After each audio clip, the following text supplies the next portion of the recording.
Abraham, Father of a Nation. Book 1 of the Conflict of the Ages series, by Isaac Lamar. Chapter 1. Written in the Stars. The city of lay sleeping. Night was upon that great city. Yet into this sleeping city the streets were full of sound.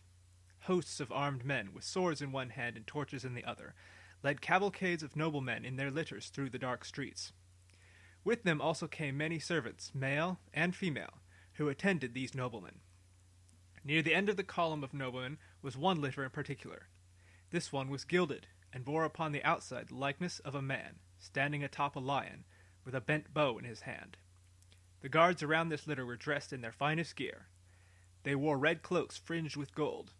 This set them above the common guards of the city, as this litter was above the other ones in the procession. No mere nobleman or prince could ride this litter, only the king. One by one the procession came at last to a stately manor within the city.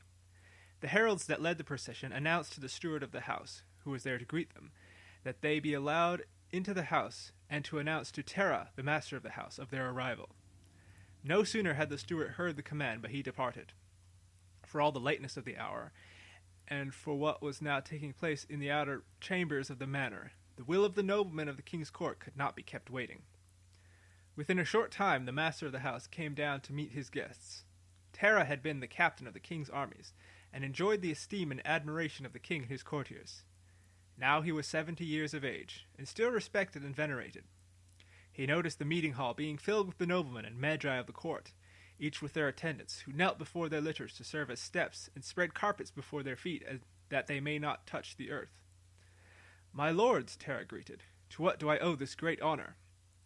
"It is the will of the king," said Anuki, the chief magician to the king, "that we come here to honor the birth of your child." "The king is here?" Terah asked with trepidation in his voice. At once there was a horn blown outside.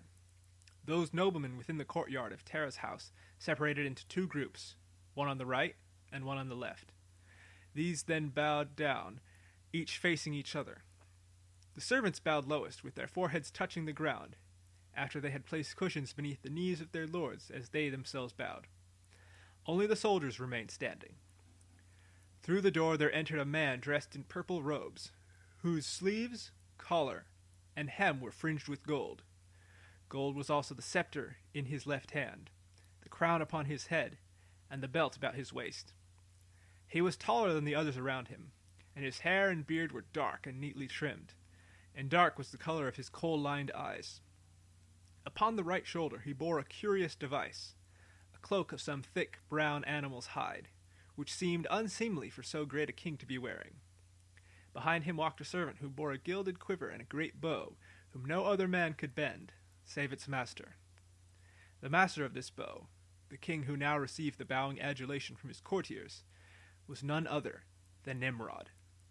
At the sight of him Terah knelt upon the floor of the courtyard, and bowed his head towards the king. Nimrod approached him, and held out his scepter over the old bald man, and touched each of his soldiers with it. Then he placed his right hand upon Terah's shoulder, and lifted him up off the ground. No greater honor could a lord or captain of have than to be touched in such a manner, as indicating a friend of the king. "Terah, son of Nahor," Nimrod greeted, "today is a day for rejoicing. Let your face be lifted up and shining with happiness.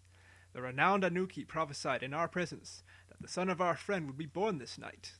Therefore we have gathered here to celebrate this birth." "Your Majesty, may you live forever," Terah said. "I and my house are honored beyond words that you have graced my humble house." "Come now, Terah," Nimrod returned. "Let us be filled with happiness this night.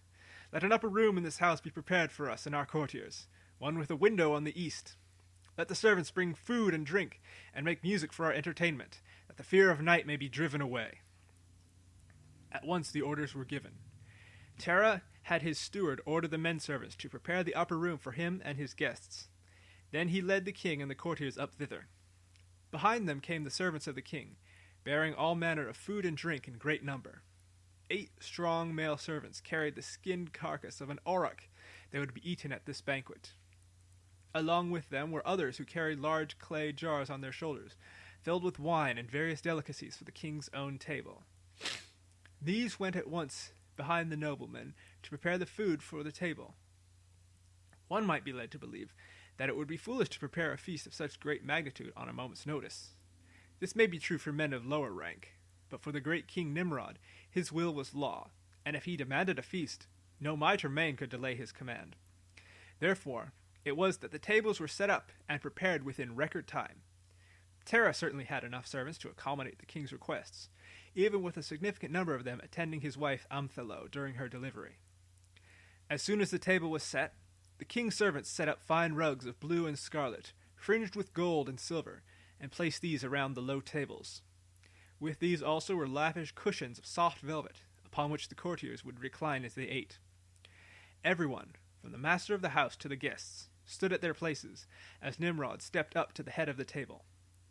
Usually this was Terah's place, but it was custom for the king to sit at the head of the table, as well as to be seated last of all. Once they were all standing at their places, awaiting the king's command, Nimrod called for wine, and invited his guests to be seated. They were all of them seated according to their rank, with Terah being the man of honor tonight, sitting at the king's right hand, and Anuki, the king's chief sorcerer, at Nimrod's left hand. At Terah's right hand there stood a young man of the age of 32, who waited upon his aged father. "Terah, your noble son Haran is in good health," Nimrod said. "This is good. The gods favor him." "As do you, your majesty," Terah nodded. "Your majesty, I am honored by your favor," Haran said, bowing to the king. At this point, servants bearing wine came into the upper room and poured wine for all the guests, starting with the king. Once they were all filled, servants attending each of the noblemen took a small taste of the wine.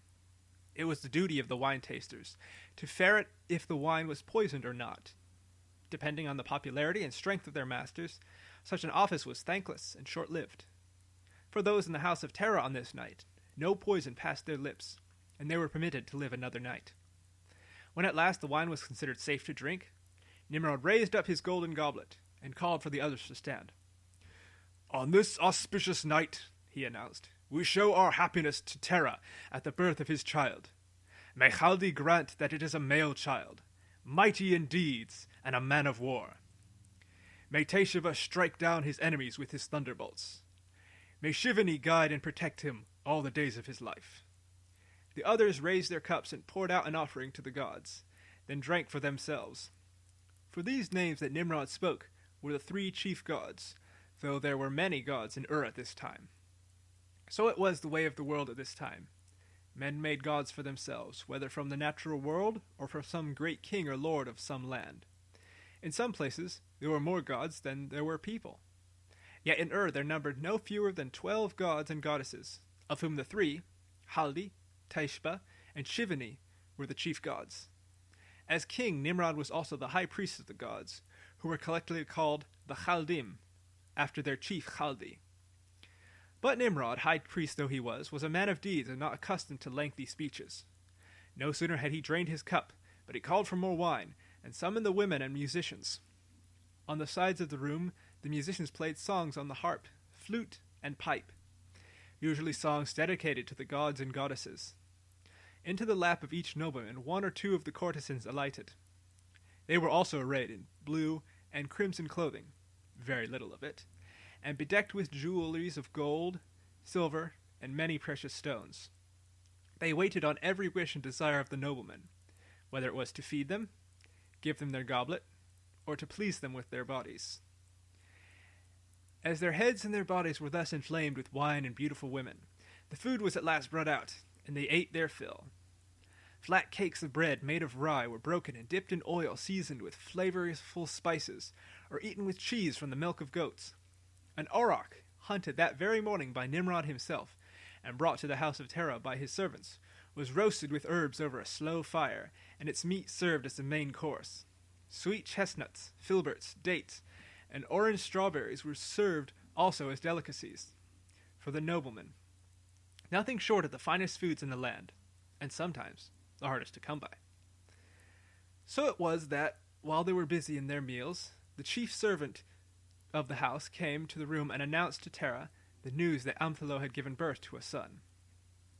There were cheers throughout the upper room. The king led them in deep draughts of wine from their goblets and extolled the virtues of the Chaldim, particularly Aruvbani, the fertility goddess and wife of the chief god Chaldi.